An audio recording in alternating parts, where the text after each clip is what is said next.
duela 6 urte egin genuen txosna batzordean parte hartzeko eskaera, lehenengo eskaera, eta urtez urte berritu egin dugu eskaera hori eta gure borondatea adierazi dugu txosnetan parte hartzeko. Horren aurrean topatu duguna, edo topatu garena da, ateak guztiz itxita daudela, bai elkarrizketarako, bai konponbiderako. Egia da, azken urteetan batez ere, hainbat eragileren partetik posizio aldaketa bat egon dela eta elkarrizketarako eta konponbiderako jarrera bat erakutsi dela eta guretzat hori eskertzekoa eta postekoa da. Baina hori, hitz gutxitan jarraitzen dugu berdin. Egia da fase aldaketa bat egon zela duela 2 urte edo, hainbat artista garrantzitsuk egoera hau konpontzearen alde adierazpenak egin zituztelako, eta horren aurrean txosna batzordeak ohar bat atera zuelako. Hori, duela 2 urteko urrian.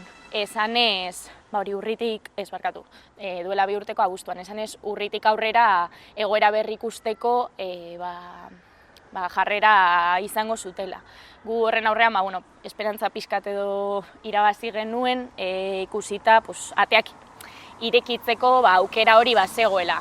Hala ere, 2 urte pasa dira eta egoera berdinean jarraitzen dugu. Aurten gainera, egoerari beste elementu bat gehituz edo, egon dira EAJ eta Zupiriaren adierazpenak, txosnen gai hau erabili nahian, haien interes partidistak elikatzeko, eta aipatu nahi genuen guztiz gaitzesten eta seinalatzen ditugula horrelako erabilera partidistak. Laburbilduz, beto politiko bat jarraitzen dugu pairatzen, eta hainbat sailak eragin ditugu aurten eskaera behin eta berriro helaraziz, erantzunik ere ez dugu jaso, eta elkarrizketarako aukerarik ere ez dago gaur-gaurkoz. Orduan hori pixkat.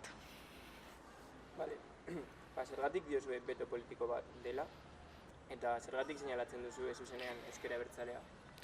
Guk diogu beto politiko bat dagoela baztertuak izaten ari garelako interes politikoengatik, eta iruditzen zaigu interes politikoak dituen mugimendua edo ezker abertzalea dela. Izan ere, azken urteetan bere ezkerrera sortu dugu mugimendu oso bat, eta ez hori bakarrik, ezkerreko espazio horietan lehiatzen dugu haiekin. Eta zentzu horretan hartu duten jarrera edo gu sozialki sokoratzearena eta politikoki itotzearena. Eta txosnetako betoa logika horren baitan ulertzen dugu. Gainera, txosnen auzia ez da zerbait garrantziarik gabekoa. Txosnak gasteiztar orok badakigu eta eragile sozialekoa dakite, txosnak oso garrantzitsuak direla Gasteizko jaietan, sekulako espazioa direla, eragile sozial eta politikoek aldarriak zabaltzeko, komunitatea batzeko eta hori, elkartzeko, eta punto importante bat ere autofinantzaketarena da. Guk beste batzuk ez bezala ez dugu diru partidarik jasotzen instituzioen partetik, orduan horrelako espazioak garrantzi berezia daukate. Eta hori, iruditzen zaigu, horrelako debekuekin edo ezker abertzalearen ahalegina edo badela, hori gu existituko ez bagina bezala aurrera jarraitzea jaiekin, eta ukaezina da urtean zehar aurrera eramaten dugun lan guztia, bai GKS-etik, bai Etxebizitza Sindikatutik, dinamika oso aktiboa daramagu ikasturte osoan zehar, Etxebizitza Sindikatuari dagokionean, izan etxegabetzen aurkako dinamikak abiatuz, izan asterokotasunez irekitzen dugun aholkularitza, aurten 150 familia atenditu ditugu, lan militantearen bitartez. Guzti hori sostengatu egin behar da, eta txosnak hori sostengatzeko forma bat dira, ez? GKS-eri dagokionean, fasismoaren aurkako antolakuntza oso garrantzitsu bat aurrera eramaten da, formakuntza politikorako espazio asko eskaintzen dira, baita egitarauak ere, orduan ikusten dugu, hori, urtean zeharreko dinamika hori ukaezina dela. Eta hori, zalantzan jartzea Gaztizko jaietan, entzugabea dela guztiz. Honekin, gero argudioetan sartuko gara pizkat gehiago, baina honekin bota edo zabaldu den argudio bat bada, IASek jada txosna bat daukala, eta zentzorretan ja badagaudela errepresentatuta txosna bat zordean bertan. Egia da sostengatzeko pizkatzaia dela argumento hori, baina bai argitzearren, gure ustez, iaz baldin badago txosna gunean eta txosna batzordean, bada aurretik bazegoelako da, eta horrez gain, bai uste dugu,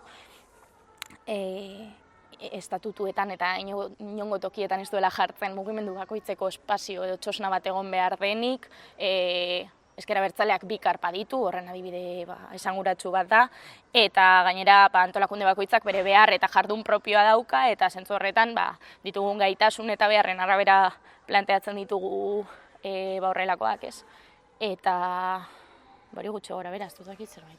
Nik uste garrantzitsua dela aipatzea ere, ez direla Ezker Abertzaleko eragileak bakarrik bertan parte hartzen dutenak, eta beraz, askotan esaten da zergatik sinalatzen dugun Ezker Abertzalea, bertan askoz eragile gehiago baldin badaude, eta egia da eragile gehiago daudela, baina guk hasieran esan duen bezalanek, egia da ikusten dugula Ezker Abertzaleak badituela interes politiko batzuk guk kanpoan uzteko eta gainera beste eragileekin elkarrizketak eduki ahal izan ditugu, ikusten dugu badagoela borondate bat, proposamen ezberdinak egon dira mahai gainean, posizio aldaketak ere egon dira, eta beraz uste dugu bide horretan gerturapenak ematen jarraitu behar dugula, eta Ezker Abertzalea dela, egoera honen aurrean itxitasun osoa adierazten ari dena. Horregatik gaude Ezker Abertzalea seinalatzen.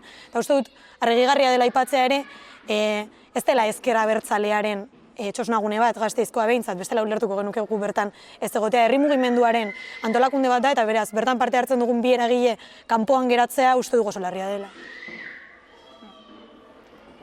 Egia esan, esango nuke ez dugula inoizera ordenatu eta arrazoituan esan dezagun argudiorik jaso, izan da unearen arabera izaeraz asko aldatu den argudio sorta bat, hala ere bai iruditzen zaigu importantea momentu hau hartzea, bai publiko egin izan diren irakurketetan, zein bestela kalean entzun ditugun eta elkarrezketetan ateratako argudio, diezaiegun argudio batzuk gezurtatzea, iruditzen zaigulako asko gaiztotu dela egoera eta honen atzean badagoela zalantza errealak eta interes erreala daukan jendea eta hortaz argibide batzuk ematera bidean, ez? Irakurketetan, orain arte bi irakurketa atera izan dira txosna batzordetik 6 urte hauetan zehar, eta hemendik ateratzen dugun argudioetako bat esan dezagun da elkarlanerako borondate eza eta elkarbizitzarako zintasuna edo elkarbizitzarako trabak. Egia esan argudio hau praktikak berak gezurtatzen du, ikus dezakegulako nola Euskal Herriko txosnagune ezberdinetan konpartitzen ditugun espazioak, bai bertan parte hartzen duten eragile askorekin eta baita Ezker Abertzaleko eragileekin ere eta nola ez dagoen inolako arazorik, eta Gasteizen kasuan esaterako aurreko astean bertan Zabalganako jaiak izan dira eta Ezker Abertzaleko 3 eragilerekin konpartitu dugu txosnagunea eta logikoki ez da inolako arazorik egon, hainbat plataformatan ere elkarrekin gaude eta justo zuzenean txosnei referentzia eginez, IASek bertan parte hartzen du, lehen beste alderantzera biltzen den argudio hori ez, esan dezagun, da elkarbizit eta elkarlana posible dela demostratzen duen argudietako bat. Eta horrez gain, guk benetan adierazten dugu prestutasuna daukagula elkarlanerako, elkarbizitzarako eta borondate horretan berretsi nahiko genuke. Hori izango litzateke argudietako bat. Beste bat komentatu izan zen irakurketaren batean, ez dakit bietan zen txosna batzordearen kontrako kanpaina bat eraman dugula aurrera ez. Argudio hau tranpatia da bizentzutan esango nuke. Alde batetik, guk ez dugulako txosna batzordearen kontrako kanpainarik eraman aurrera, guk betoaren kontrako kanpaina bat eraman dugu, guk betoa da salatu duguna, bertan parte hartu ezin izatea, guk ez daukagu ezer txosna batzordearen kontra logikoki, bestela ezken nuke bertan parte hartu nahiko ez. Eta bestalde tranpatia da, sorgin gurpil batean sartzen delako kontu hau, izan ere, beto bat baldin badago eta isilik gelditzen baldin bagara, ez da ezer gertatzen eta orduan jarraitzen du betoak, eta beto baldin badago eta salatzen baldin badugu, gero betoa dago salatu dugulako. Horrek espiral infinitu batera garamatza ez, eta orduan horregatik esaten dugu tranpatia dela. Eta berriro ere diot, guk ez daukagu txosna batzordearen kontrako ezer, guk bertan parte hartu nahi dugu, ekarpena egin nahi dugu, indartu nahi dugu, baina betoa salatzea besterik ez zaigu gelditzen parte hartzeak ukatua izaten jarraitzen duen bitartean. Orduan hori litzateke beste, erabili izan den beste argudioetako bat, eta irakurketetatik atera dugun edo esango nuke azkena, litzateke bertan dauden, aipatu zen, bertan dauden eragile ezberdinen jarduna errespetatu behar dela. Nolabait iradokiz guk ez dugula errespetatzen. Nik uste hor, kritika politikoaren eta errespetu faltaren arteko ezberdintasun bat egin behar dela, guk kritika politikoa egiten dugu, eta iruditzen zaigu zilegia ez ezik beharrezkoa ere badela, eztabaida politikoak indartu eta garatu egiten dituela iritzi eta argudioak, eta hortaz, uste dugu bereizi egin behar dela, errespetu faltarik ez dugu uste eduki dugunik, ez da edukiko dugunik noski, baina kritika politikoa uste dugu zilegia dela alde guztietatik alde guztietara.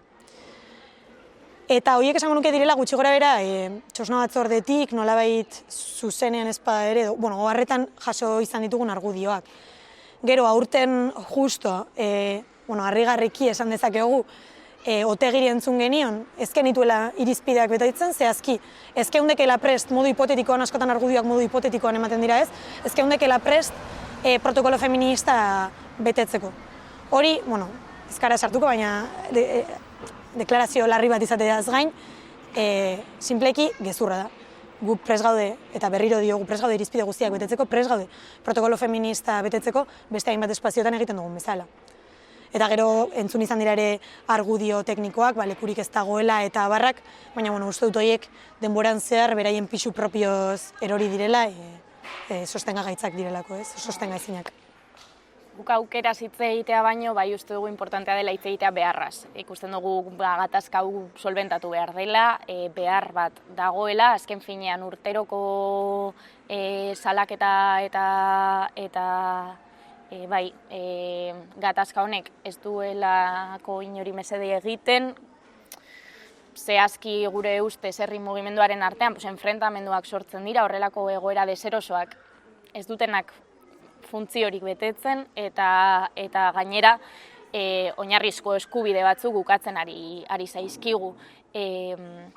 Zentzu horretan guk berriz ere berritzi nahiko genuke konponbiderako daukagun prestutasuna eta borondatea, eta aurten egia da, jada pixkat berandu gabiltzala, eta zentzu horretan bai eskatu nahi geniola txosna batzordeari urritik aurrera lanean jartzeko gatazka honi konponbide bat emateko hori. Guk prest gaudela eta jarraituko dugula hori. Borondate osoarekin honen inguruan hitz egin eta gatazka solventatzeko. Uste dugu urteetan zehar jaso izan dugula babes ezberdina eta azken urte honetan zentratuz herri mugimenduko hainbat kideek sinadura bilketa bat jarri zuten martxan, Gasteizko herri mugimenduko hainbat kidek, eta gero nazionalki ere Euskal Herri mailan bada garaia kanpaina jarri zen martxan, horren barruan bideo ezberdinak egin izan dira, adibidez niri iruditzen zait balioan jartzekoa Iñaki Iribarri justo txosnen hasieran bozeramaile ibili zen kide bat azaltzen nola txosnak historikoki pluralak izan diren, nola hasieratik esango nuke 81. urtea zela nago ziur, baina esango nuke baietz, nola ordutik ikusten zuten denentzako espazio bat izan behar zela eta denak elkarrekin joan behar zirela, nahikoa trabak jartzen direla da gu gure artean trabak jartzen ibiltzeko moduan ez. Eta orduan, horrelako adierazpenek nik uste indartzen gaituztela, bestalde 450 artistek ere atxikimendua adierazi dute aurten, abesti bat ere eginda, eta justo Gasteizen kasuan eta laster datorkigunez, Santiago bezparetarako ere egitarau bat aurkeztu dute, bertan izango dira bertso poteoan, Perua Barrategi honintzen behiten da sustraiko lina, ondoren txaranga egongo da eta DJ ere bai. Hortaz, iruditzen zaigu aldarriak kaleratzea dagokigula modu ezberdinetan, ez? Nolabait.